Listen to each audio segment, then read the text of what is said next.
For a long time, I didn't talk about my daughter because I felt like she was her own entity, and if she wanted to share in that story, that was fine, but she needed to be of an age to decide that.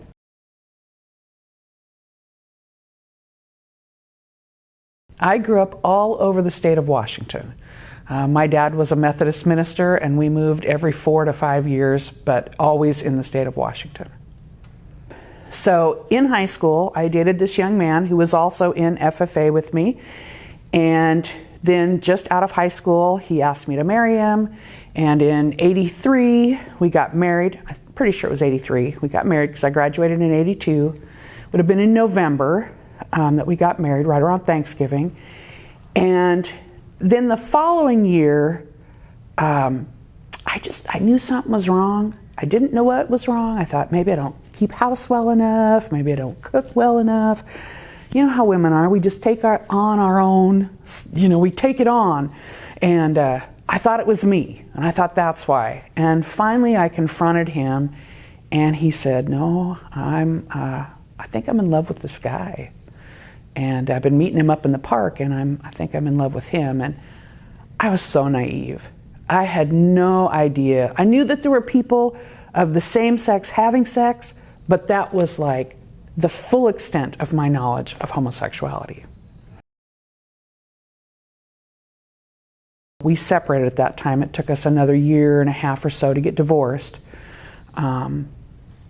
And then we'd been separated for probably about a year, and I took a class in college called Rebuilding, and it was for anybody kind of rebuild, it was like one of those 1 or 2 credit classes, and it was for anybody rebuilding out of a relationship. And we had a gal from the health department come, and she talked about everything we wanted to know about sex.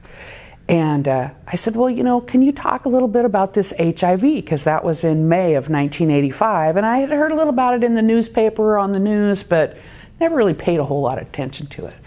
And so she told us all this stuff. And one of the things she said was the test wasn't available in Washington State until I think it was April of that year. And I said, so if he told me he'd been tested, what do I need to do? And she said, unless he was in California or New York State, you need to go get tested. And so I got tested. Never thought it could happen to me. I was supposed to go back 2 weeks later to get my test results. The health department called and said, we've made a mistake. We're going to run the blood again. Do you mind waiting? And I was like, literally said, no, I don't mind waiting, because I never thought it could happen to me. And I hang up the phone.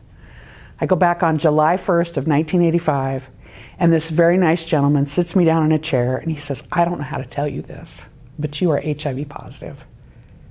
And my world collapsed. I really didn't know. I never believed it could happen to me. I didn't know how I was going to deal with that. I didn't know.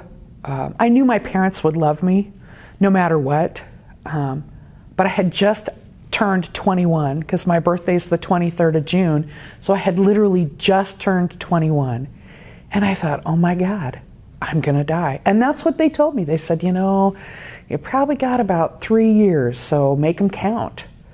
And that's the kind of thing, the messages that people were given back in the early 80s.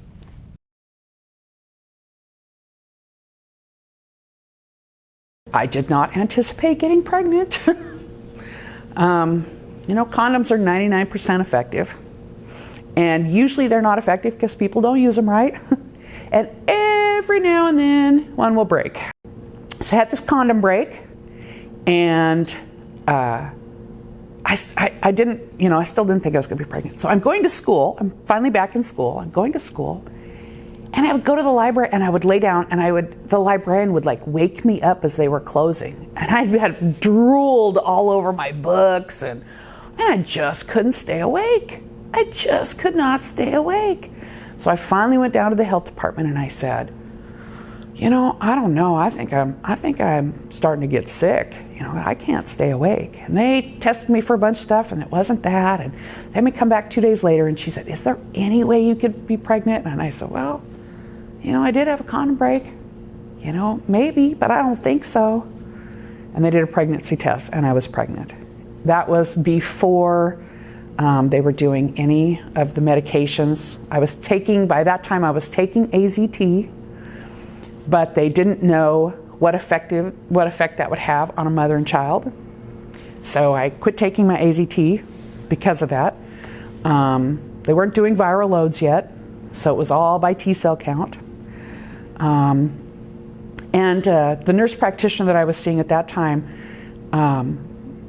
really wanted me to abort. And I really wanted a child. And I prayed a lot about it, and I decided that I could love that child no matter what. If it was sick, I would have, however many years I had with that child. But I really wanted the child. And I had an OBGYN that was amazing. He was very, very short, so he'd set me up on the table, and he'd step on that little step on the bottom of the table, and he'd give me a big hug at the beginning of every appointment, and he'd say, "What are we going to do today? We going to keep this baby, or are we going to let this baby go?" And I would say, "I'm going to keep this baby." It wasn't always easy, and I ended up raising her by myself. Her dad left when she was like 18 months old, and I sacrificed a lot so that she could have what she wanted, but it's well worth it. It's well worth it. When she did reach probably junior high age, she was so educated, and some of it self-taught about HIV, that she has all of her friends know that I'm HIV positive.